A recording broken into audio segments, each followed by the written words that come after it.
Hey, Brassvax here. A discussion on social media is currently doing the rounds regarding how Guntubers get money, more importantly, how that money may and can influence our reviews, create bias, or even completely alter how we might package a potential review. So today I wanted to have a quick discussion to offer some transparency for you, the viewer, on how exactly we make money and how that might mess with us or perhaps not mess with us. Before we get started, right out of the gate, since this is a huge part of the discussion for some reason and is comically easy to address. If you partake in any paid product placement, sponsorship, or endorsement, you are required to disclose it, full stop, end of story. For the record, I've done so every time.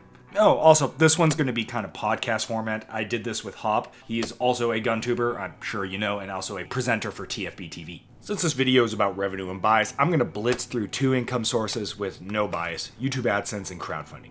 YouTube AdSense is the service that manages ads and payout on YouTube videos. If someone says their video is demonetized, this is what they're referring to. For Guntubers, while we have a rough idea of what the YouTube AI bot likes and doesn't, most of it is just hopes, prayers, and white girl astrology on what does and does not work. Beyond that, you can either monetize a video or not. I have zero control over what ads play. If you're getting weird ads, you probably got some weird cookies, dude. Next up is crowdfunding. Funds directly from you, the viewer, to the content creator. The most popular source of this is something like Patreon and Subscribestar. Basically, you sign up, give money to the content creator, he generally gives you something in return, and that's about it. Both of these sources have very little bearing, in my opinion, on bias of the actual video, beyond really just wanting to make better content that appeals to the viewer, so win-win in my book. Where things begin to get interesting is something like embedded ads. Companies can go to YouTube to get their ad needs fulfilled. A lot of them find it's more useful to go directly to the content creator and have the ad embedded in the video itself.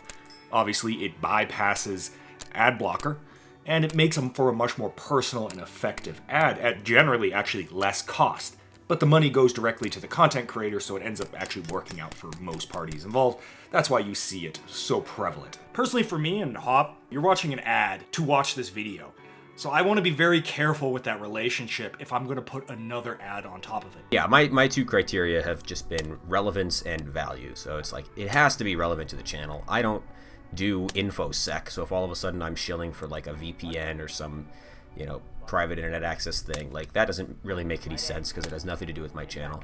And then second of all, it has to actually be a good value for you. Like, I'm not gonna like try to sell you something that I think is stupid or a scam. And there are some of those going around. The Northern Desert Institute, it's relevant, it passes the relevancy standard, but it doesn't pass the value standard. I would not suggest that anybody spend their money on that. We know, roughly speaking, that Raid Shadow Lenses for a Hop or a Brassvax video would pay approximately $3,000 to $5,000. We haven't mentioned what we make in this video, but I assure you, one of those ads... It's not that much. It's not that much. It's not even close to that much. So you can see why channels are incredibly incentivized to run these ads, and how much it fucking kick in the balls it is to not run these ads. Yeah, also, one of the things I like about Venture is that they let me write my own ad thing.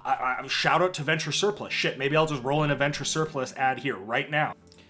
And on that note, this video is sponsored by Venture Surplus. Venture Surplus is a good example of a good sponsor. I've shopped there before, I shop there now, and I will continue to shop there in the future. Right now, Venture Surplus wants to bring your attention to hats. It's cold, and you lose a lot of heat through your head, so put a hat on.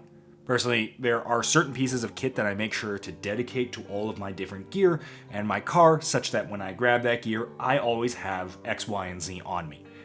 Cold weather hats is one of those items. If it's cold, it's non-negotiable, and I don't want to rely on me to remember to bring that thing, especially since I usually leave from a heated house and it doesn't occur to me.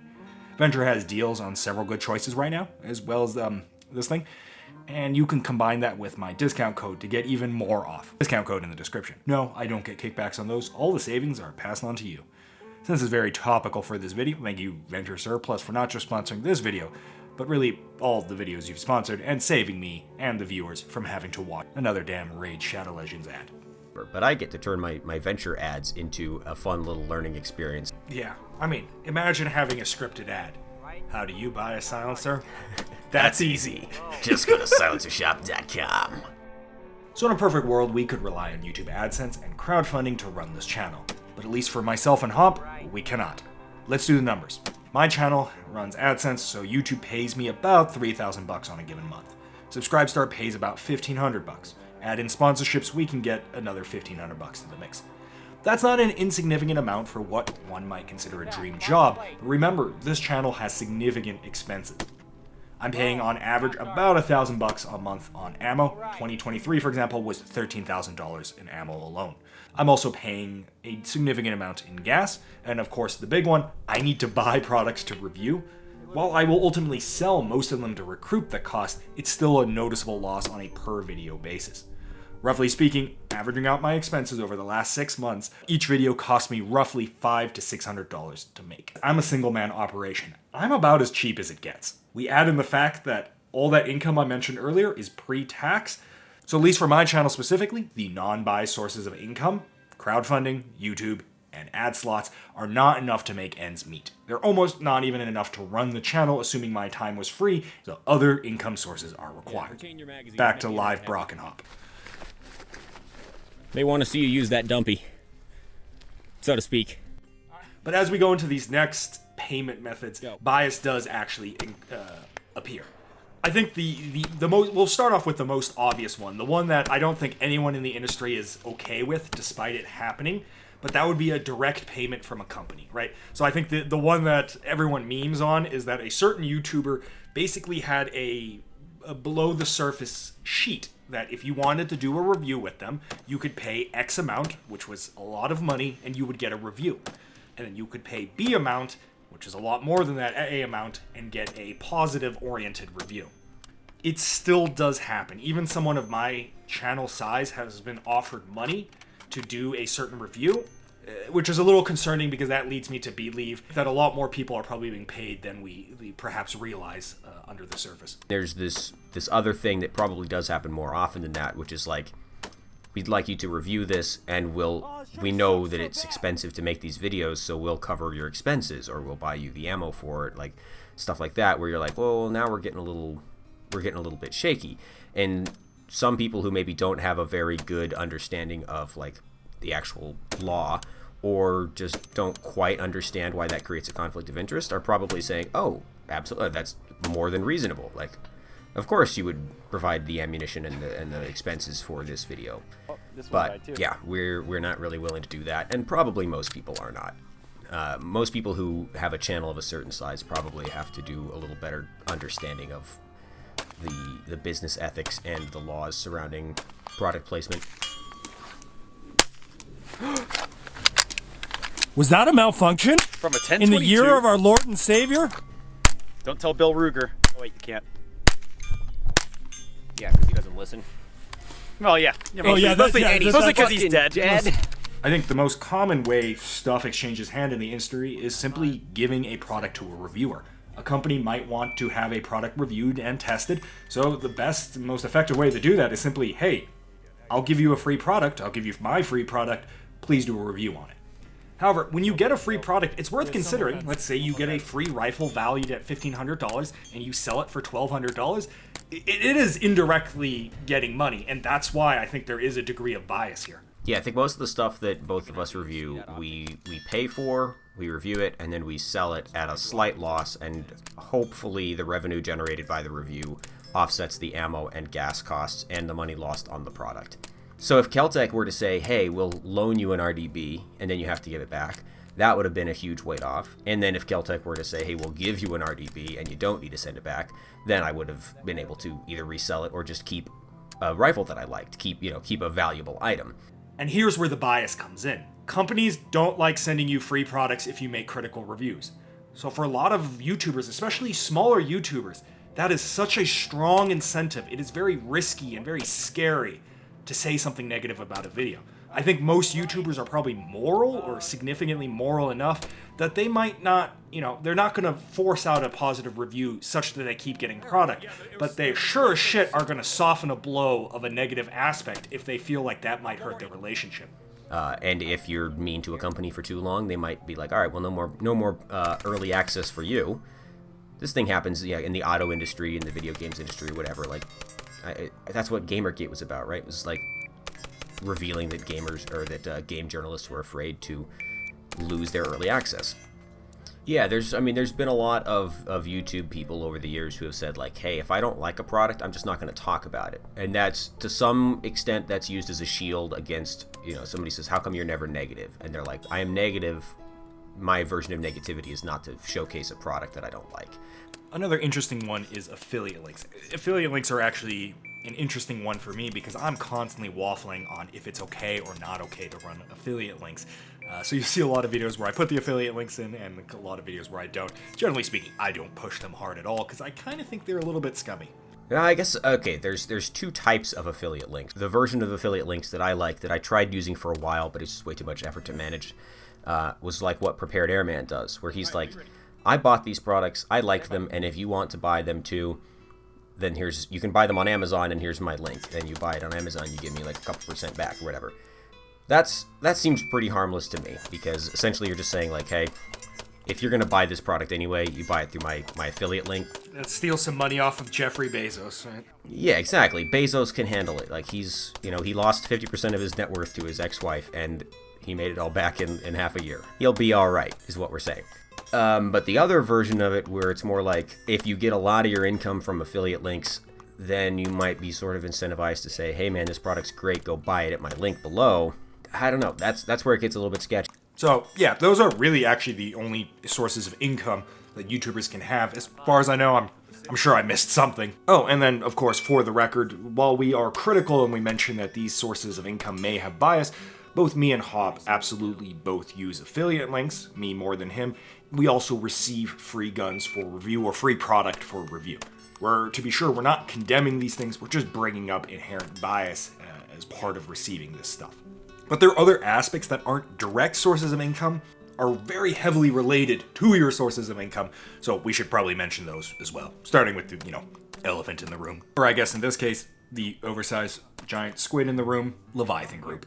They've chosen to brand themselves in that way and be really like super public with like, here's all the people under our control, and they use kind of creepy imagery. It's like, it seems like self-sabotage, or maybe you're just bragging about it. So what Leviathan Group essentially is, it's an agency, right? Actors have an agent. The agent goes out, find work for the actor, brings the work to the actor, and the actor ultimately has the green light on if they want to go through it with it or not. The same thing is true with Leviathan Group.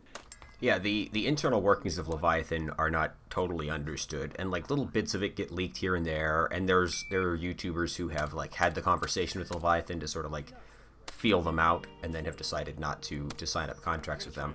But like, I think the example you brought up with an actor and an agent, if the agent brings you a bunch of roles and you say no to all of them, like how many times is that agent going to be like, okay, I'll go out and find a whole new batch of roles for you?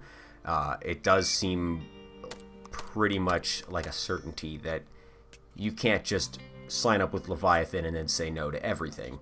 There could be more to the Leviathan Group relationships with, gun companies or like product placement that we don't know about, because the advertisements are so obvious. You watch a Grantham video and he's got a Raid Shadow Legends spot or War Thunder or whatever. You're like, okay, I understand that this is an advertisement. But anything else about the video is essentially opaque to us, and so that's what leads to a lot of people speculating. They're like, well, I saw Grantham was wearing a pair of such and such pants in those videos. How much was he paid to wear those pants? And the answer could be, what the hell are you talking about? Nobody paid him to wear those pants. Or the answer could be, yeah, the company offered Leviathan Group a bunch of money and some free pants to have them be on Grantham for that video. We don't know where the answer is in there because it's also opaque, right?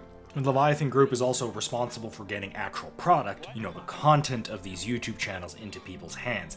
And as a result, kind of to a degree, it can dictate what shows up on YouTube and what doesn't show up on YouTube due to their large size, which is, third-party bias. So, Hop, you mentioned this earlier, and then I cut you off because we wanted to save it for this point for my very beautiful structured video. But you mentioned like relationships and friendship with manufacturers. Can you speak on that a little bit more? Because I think that's probably one of the biggest source of biases in the industry, even though there's no money or product being exchanged initially. That's one of the larger potential like hidden downsides to working in the industry is you start to make friends, you start to meet people at shows or you have phone calls with people, and it's like it's very, very easy to be critical of a product when all you did was, you know, buy it on a third-party website. But if you've ever had like a phone call with somebody who works there, all of a sudden you're like, oh shit, that's a real guy who's like personally offended and saddened by the fact that I didn't like their product. Psychologically becomes a real barrier to being critical about something. Yeah, I do remember one of the things that Grantham used to say back when he did like review products more, back when he was just a product reviewer guy. He would often say like, hey, I got this gun for free, but that just means I have no financial incentive, you know, no personal stake in it. And that is, I think that's a really good counterpoint to all this. Like, you can get really worried about financial relationships, and anybody who's doing this professionally is going to have some entanglements financially and just personally. But do you remember that the flip side of that is people without a lot of broad experience who have maybe owned one product and they're proud of that product because they saved their money and bought it with their own money. And, you know, you can go and find just little one-off reviews done by people who are not full-time professional YouTube gun people. And a lot of the times you'll hear more interesting critiques on those channels, but a lot of the time they're also based off of essentially nothing because the person doesn't have that much broad experience. I've seen so many times where I've seen somebody review their first gun, and it's like, that's the first gun you ever bought, it's the only gun you own, and you're reviewing it. So what are the pros and cons based off of? Like, what, you know, honestly, what are you talking about? And that's a real risk. Like, if you want channels to be big enough to have experience with multiple parts of the industry and lots of different products, they're going to essentially be large and connected just as a side effect of that. So the plus side of a channel that has achieved even the modest size that yours and mine has is that we have experience with a ton of different guns and we shoot a lot, and so we can give you a lot of comparisons that smaller channels can't. The downside is that now we have friends in the industry, and now sometimes the stuff that we get is a free sample from a company who says they just want our honest feedback, but they also did a puppy dog face when they handed it over, and now we're like, oh, they're so cute. You can't have both. I think the saving grace here is that we see channels that can successfully navigate these bias pitfalls and still produce objective, critical content. In the same way, we see channels that get offered like a tiny fraction of that income and immediately lose all objectivity. A lot of it is subconscious, but unfortunately, if I had to guess, a lot of it is also a conscious decision as well on the editing room floor. Anyone in my shoes, someone that can shoot guns for a living full time, is incredibly lucky, and I understand that daily fear of losing it. But I also believe GunTube channels have a almost sacred responsibility. We are showing you a product, something that you're going to spend hard-earned money on, something that you may trust your life to. We must be both critical and thorough to the best of our ability, no matter how much it might hurt our channel's bottom line or relationship with others in the industry. The viewer comes first. How many reviews do you watch daily where most of the video is extolling the positives and any negatives that do come up are attached with apologies and excuses? I think you now know why. A final point to leave you on.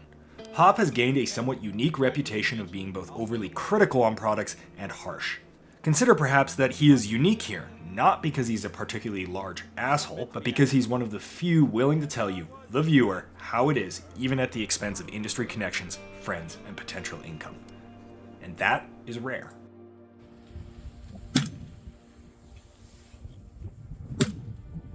Hi, darling. Scruffy. Scruffy dog. Scruffy, scruffy, scruffy. Yeah. You're a good girl. I know this is probably not as fun for you as it is for us. Hey, they hit something.